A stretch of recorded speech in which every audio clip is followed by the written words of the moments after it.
80쪽 보는 거야. 80쪽. 사회적 대화로서의 글읽기. 읽기를 통해 서로 영향을 주고받으면서 소통하는 우리 내용은 진짜 사회적 상호작용. 80쪽.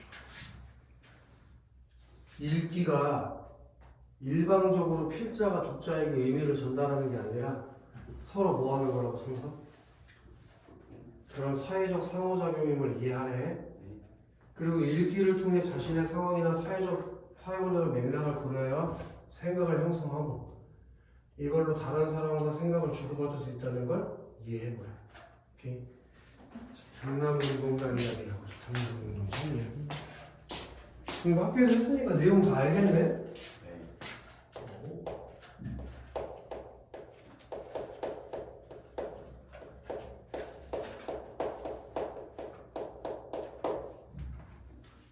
처음 그래서 갈래가 숲이지 숲일 자기가 경험한 일을 가지고 쓴 거야. 자연이 원하는 집 무주에는 공설 운동장이 있었다. 그러나 그것은 지금 등나무 운동장으로 다시 태어났다. 등나무 운동장을 만든 일은 내가 무주에서 10여 년 동안 한 일 중 가장 인상 깊고 감동적이고 나를 많이 가르친 프로젝트이다. 그러니까 이 등나무 운동장 누가 만들었냐 강미야? 정기훈. 네? 그러니까 이 글쓴이가 만든 거지, 그치? 그렇지? 그럼 등나무 운동장에다 동그라미 쓰잖아.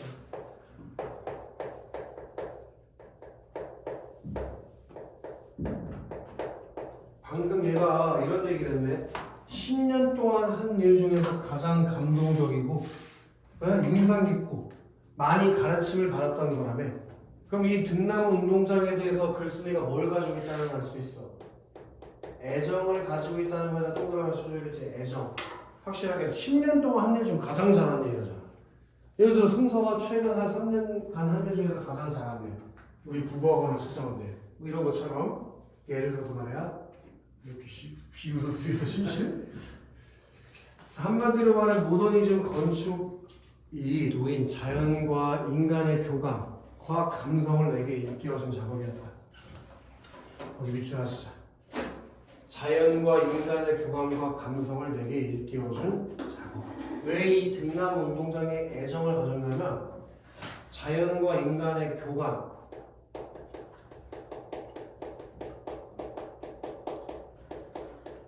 그리고 감성 이런 걸 일깨워준 작업이었기 때문에 내가 애정을 가졌다 이거야. 괜찮지? 자, 일반적으로 건축은 공간을 만드는 일이라고 알려져 있지만 궁극적으로 시간을 다루는 일이라는 것도 다시 한번 생각해야 한 중요한 작업이라고 할 수 있다. 그러면 모더니즘 건축에서 우리가 놓쳤다고 하는 자연은 과연 무엇을 뜻하는가? 그 시작에서부터 건축은 자연과 필연적인 관계를 맺고 있음에도 현대 건축은 우리 현대 건축에다가 세워놨어.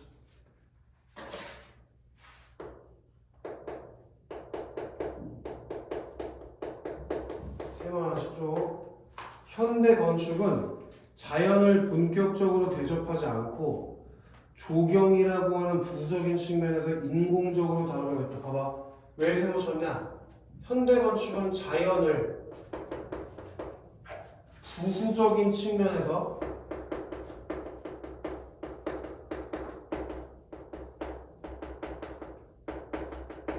인공적으로 다루려고 했다.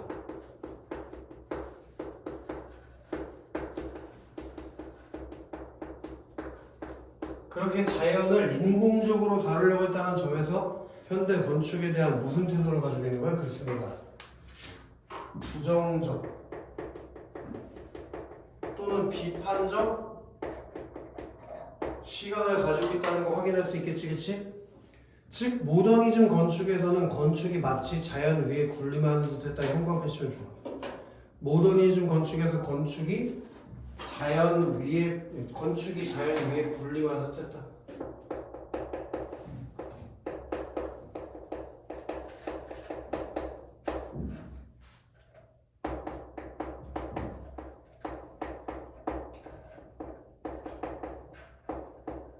이런 점에서 지금 그 현대 건축 양식에 대해서 비판을 한 거지 얘가. 자, 우리가 건축에서 자연에 관해 다시 생각해야 하는 것은 모든 건축이 설사 도심에 건설된다고 하더라도 자연이라는 큰 환경에서 벗어날 수 없다는 점이다. 그리고 자연은 시시각각 변화하는 자연을 온전히 표현하는 여러 가지 능력을 지니고 있다. 자연은 그 자체가 변화이자 축적이며 지속이고 자라는 것이다. 이렇게 다소 추상적인 이야기를 섬세하게 이해하려면 우주의 등나무 운동장에 가보면 된다. 그래서 등나무 운동장에 다시 한번 동그라미 쳐줘. 그 등나무 운동장에 가보면 거기에는 자연과 식물만이 할 수 있는 놀라운 일에다 형광 표칠할 거예요. 자연과 식물만이 할 수 있는 놀라운 일, 그걸 볼 수 있는데 그게 뭐냐? 또 형광 표시자. 운동장을 감싸는 등나무들이고 그들이 만들어내는 그림자 그림. 그게 바로 등나무 운동장이 자연과 식물만이 할 수 있는 놀라운 일이지. 운동장을 감싸는 등나무들이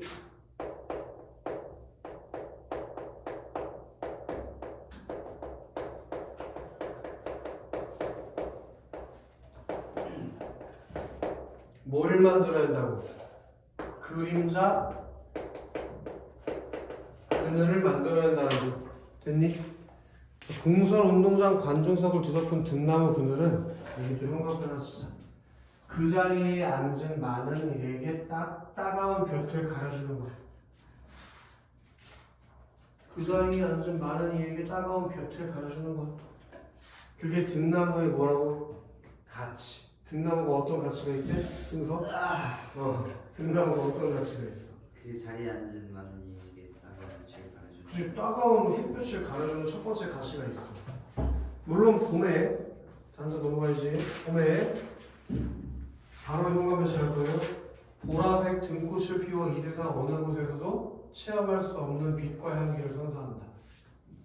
그렇게 여름에는 따가운 빛을 가려주고 봄에는 어떻게 한다고? 보라색 등꽃을 피워 이 세상 어느 곳에서도 체험할 수 없는 그렇게 빛과 향기를 선사해. 자, 등나무 그림자와 그늘, 파란 하늘과 초록빛 잔디가 어우러진 풍경은 우리에게 자연의 위대함을 차분히 알려준다. 여기서 건축, 등나무의 푸른 풍경이 펼쳐지도록 돕는 역할을 한다. 거기다가 형광펜 하나 써야겠다. 그럼 얘가 생각하는 이 건축이랑 지금 동그라미 치는 건축은 서로 뭘 이루고 있는 거? 대조를 이루고 있는 거지? 요 건축은 어떤 건축이라고? 자연과 건축이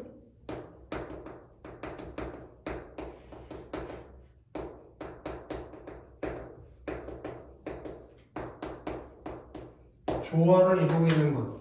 그게 바람직한 건축이다 이거지. 현대 건축 같은 경우에는 자연이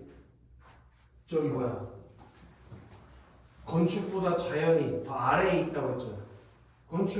자연 위에 건축이 군림하려고 한다고 했잖아. 그래서 글쓴이가 생각할 때 바람직한 건축이 아니었지. 네. 글쓴이가 생각하는 바람직한 건축은 뭐라고 하면?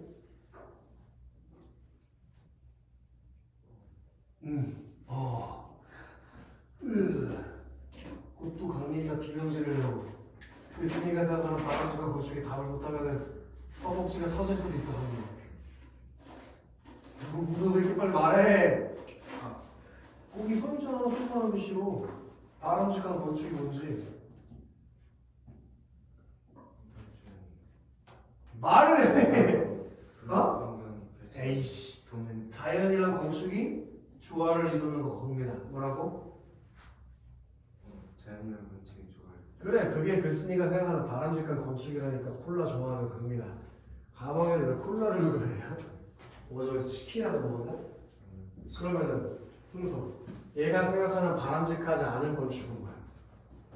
자연을 부수적인 측면에서 이목적으로 가려고 하는 거. 그치? 그럼 얘가 생각하는 바람직한 건축은 뭐야? 자연과 건축의 조화를 이루는. 그래, 이해됐나? 쉽지? 반복되는 단순한 경량 철골로 구축된 구조물은 그 자체가 거창한 일을 하는 것이 아니라 등나무가 자라는 의지를 최대한 실현할 수 있게 지지하고 돕는다. 그렇게 여기까지 처음에 선규야? 처음 부분의 소주제가 뭐래? 자연과 조화. 거기 써있는데 저기 처음 부분에 소주제가 써있는데 바람직한 건축 사례로서 음. 우주의 그래 여기 무주의 등나무 운동장이랑 동그라미 박아보자. 무주의 등나무 운동장 동그라미 박아보자. 거기다가 동그라미. 그게 어떤 건축이라고? 아이 씨발 처음에 소주제 그런 등나무 운동장이 바람직한 건축 사례야. 그래서 얘가 10년간 한일 중에서 가장 잘한 게 무주의 등나무 운동장 지은 거잖아. 근데 승서야, 등나무 운동장 지은 게 뭐가 그렇게 바람직해? 왜 이렇게 좋아해? 포화를 이뤘어요. 어떻게 좋아해? 등나무가 그나마 햇빛을 가려요. 그리고 향기. 빛과 향기도 선사하지, 그치? 그게 그냥 단순한 철골 건물을 만든 게 아니라 누구와 조화를 이뤄? 등나무랑 조화를 이룬다고. 아시겠어? 중간 1번 가서 그치? 감은 그러면 무주공설 운동장이 등나무 운동장으로 변신하게 된 까닭 무엇일까? 과연 공설 운동장에서는 무슨 일이 일어난 것일까? 자, 네모 하나 치자. 1997년 어느 날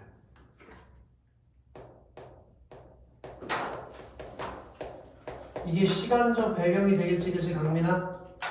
그러면 우리 퀴즈 하나만 내보자.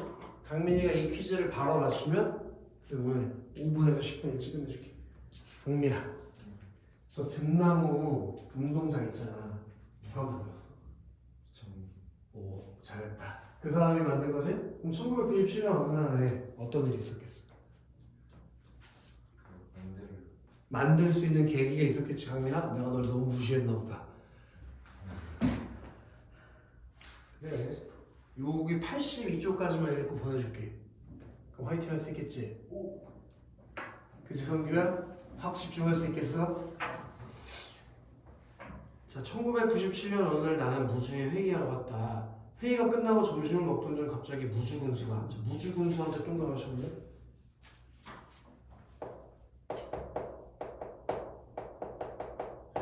무주군수 뭔지 알지? 예를 들어 천안시 짱은 누구야, 승사야? 네? 천안시 짱은 누구야? 시장. 그럼 무주군 짱은 누구겠어? 무주는 시가 아니야. 무주는 인구가 10만이 안 돼서 시가 안 됐어. 군장. 군수. 엄청나구나. 자, 무주군수가 식사를 마치고 우리 같이 공설 운동장에 갑시다라고 제안했다. 그냥 이렇게 된 거야. 무주군수가 나한테 있잖아, 강민아, 뭐 했어? 공설 운동장에 가보자고 제안한 거지, 그치? 그래서 내가 거기 뭔 일 있어요? 라고 물었는데 그냥 가보면 안다는 식으로 가볍게 대답했다. 그의 말에 반신반의하면서 따라가본 운동장은 별다른 특징을 찾을 수 없이 평범했다. 지방 소도시의 조그만 공설 운동장이라 평소에는 한적하고 가끔 행사가 있을 때는 사람들이 모여드는 곳이다. 다만 밑줄 하실 거예요. 무주의 공설 운동장은 초록 잔디를 정성스럽게 키워 넓게 펼쳐놓은 것과 주변의 자연 경관이 빼어나다는 점이 특별해 보였다. 그렇게 조그만한 글씨에다 형광펜 하나 칠래? 빼어난 자연 경관에 둘러싸여 있어. 그게 무주공설 운동장의 특징이야. 어떤 특징이 있다고? 서쪽이야? 승서야? 빼어난 자연경관에 둘러싸인. 좋아. 그때 군수가 보여줄 게 있다라면 그간의 고민을 털어놓았다. 그는 공설 운동장에서 바로 형광펜 칠할 거예요. 군내 행사가 있을 때마다 주민들을 초대하는데 주민들은 거의 오지 않고 공설 운동장만 공무원들만 참여하는 것이 늘 마음에 걸렸다고 했다. 그럼 봐볼까? 무주군수가 나한테 고민을 털어놓았지? 그지? 어떤 고민? 어떤 행사가 있을 때 여기 공설 운동장에 시민들은 안 오고 국민들은 안 오고 누구만 와? 공무원들만 오는 게 문제라고 생각했다 이거야. 그래서 주민들에게 공설 운동장에서 행사가 있을 때 왜 참석하지 않냐고 질문했는데 어떤 어르신께서 이렇게 대답했다고 한다. 여보게 군수, 우리가 미쳤나? 군수만 본부석에서 햇볕을 피해 앉고 우리는 땡볕에 서 있으라고 하는 게 대체 무슨 경우인가? 우리가 무슨 벌 받을 일 있나? 우리는 안 가네. 그럼 그 노인이 왜 안 간다고 얘기했냐? 햇볕 때문에 안 간다잖아. 아닌 게 아니라 햇볕이나 비를 피하는 가림막은 중앙 본부석에만 있고 운동장 주변의 관중석은 따가운 햇볕에 완전히 노출되어 있었다. 사실 우리나라 어느 운동장이든 본보석은 일반 권조석보다 늘 거대하고 압도적이어서 권위와 중심을 상징하는 장소처럼 느껴진다. 여기서 끊어보자. 여기까지 한번 끊어주고 자, 다음 주까지 해올 숙제가 있는데